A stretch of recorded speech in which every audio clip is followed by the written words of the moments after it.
Hello, I'm Michael Berg, and it's my privilege to serve as the Superintendent of the Cabot School District. Welcome to the 2025 Cabot Schools Annual Report to the Public. On behalf of the Cabot School Board, it is my honor to share this update with our parents, families, and community. Every day our mission is simple but powerful, to provide each child in the Cabot School District with every opportunity to learn, grow, and thrive. Together, with more than 1,500 dedicated faculty and staff members, we remain united around that single purpose, the academic success and well-being of every student entrusted to our care. Whether it's developing policy, approving financial recommendations, or helping shape the long-term vision of our school district, your school board approaches each decision with careful thought and deep respect for the impact on our students, our schools, and our greater Cabot community. Each morning, more than 10,400 students walk through the doors of our schools, and each afternoon they leave knowing they are cared for, supported, and loved. While we continue to grow and seek new opportunities to improve, we are proud of how far we've come together. At the heart of all we do is a belief that has guided this district for many years. It's about kids. That focus defines our purpose, directs our decisions, and drives our work every single day. It is with great pride that I now present to you the 2025 Annual Report to the Public. Hello, I'm Benjamin Darley, Assistant Superintendent for the Cabot School District. It is truly an honor to be part of this incredible community and to serve a school district that's thriving with energy and excellence. Our district proudly supports approximately 10,100 students from kindergarten through 12th grade, along with over 300 in our pre-K program. As we reflect on our staff, buses, technology, and programs, we're always mindful of responsibly managing our revenue and expenditures. Last year, we began with a balance of $8,007,342. Thanks to state foundation funding, local and state taxes, and various federal and state grants, our total revenue was $95,431,270.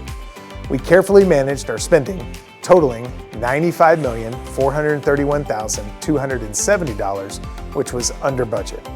And I'm proud to share that we closed the year with a healthy balance of $8,047,808.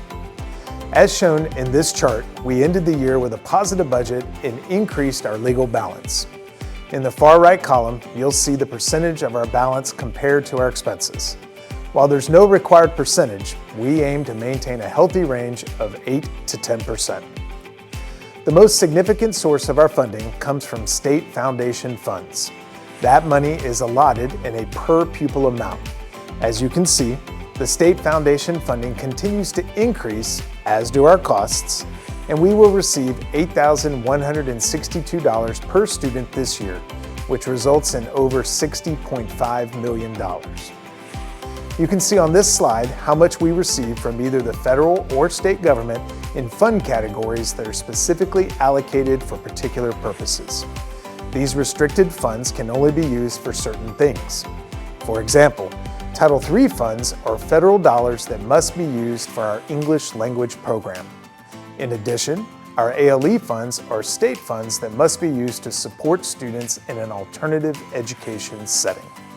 In the spring of 2023, our voters approved a bond restructure to finance Project Panther's Building Futures. As part of this project, we have removed carpet and polished the concrete at all K-12 campuses, installed interactive panels in classrooms across the district, upgraded technology in our fine arts auditorium and in our arena, installed inclusive playgrounds, remodeled and opened our Child Development Center, constructed a new multi-use practice pavilion, completed renovations to our student activity facilities, which included additional locker room space, relocating the weight room and an updated athletic training facility, and just this August, completed construction on 2 pre-K buildings. Our bond payments, like a mortgage on a house, are our annual debt payments. This last year, our bond payment was $5,423,186. The district's debt increased from $74,045,000 to $90,635,000 due to the approval of the bond restructure. It is also important to note that in the last 20 years, we have completed over $184.4 million in new facility construction, renovations, and acquisitions. In fact, we've been able to accomplish quite a few facility improvements over the past year, including painting and upgrading outdoor spaces at Junior High North and Cabot High School, constructing a new walkway and retaining wall at Junior High North, completing the addition to the Central Administrative Office for special programs, and beginning a stacking lane at Middle School South. We are incredibly proud of our maintenance team's work through all of these projects, and we want to share credit with our friends at Kenco Constructors.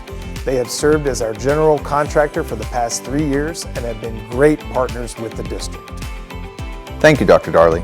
My name is Aaron Randolph, and I have the great pleasure of serving alongside Dr. Darley as one of the assistant superintendents of the Cabot School District. And I would like to take a little time to discuss assessment and curriculum. To begin with, let me give a quick update on standardized assessment as we move forward in our district. As you may know, students in Arkansas Public Schools participate in the ATLAS system of assessment. The Arkansas Teaching and Learning Assessment System, or ATLAS, is a system that was built with the help of Arkansas teachers and administrators and is designed to truly assess how well students know the grade level standards which they have been taught that year. This assessment system encompasses assessment measures and grades K-12. However, we are going to look specifically at the summative assessment data, which was a result of the end-of-year tests our students took last spring.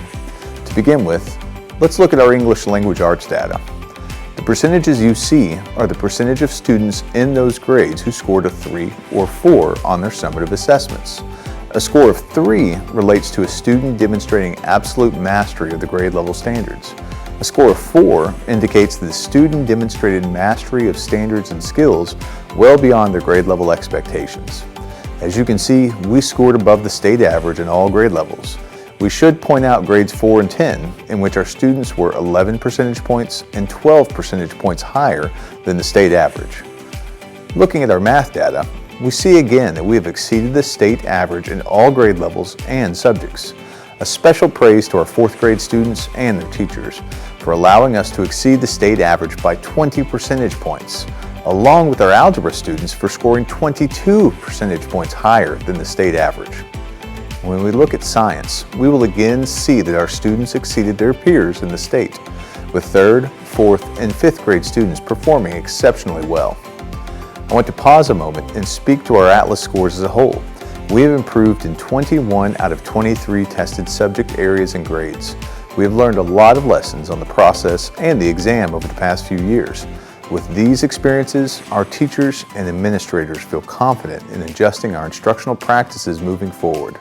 We are incredibly proud of the efforts our staff and students have put in over the past year, and we can't wait to see next year's scores.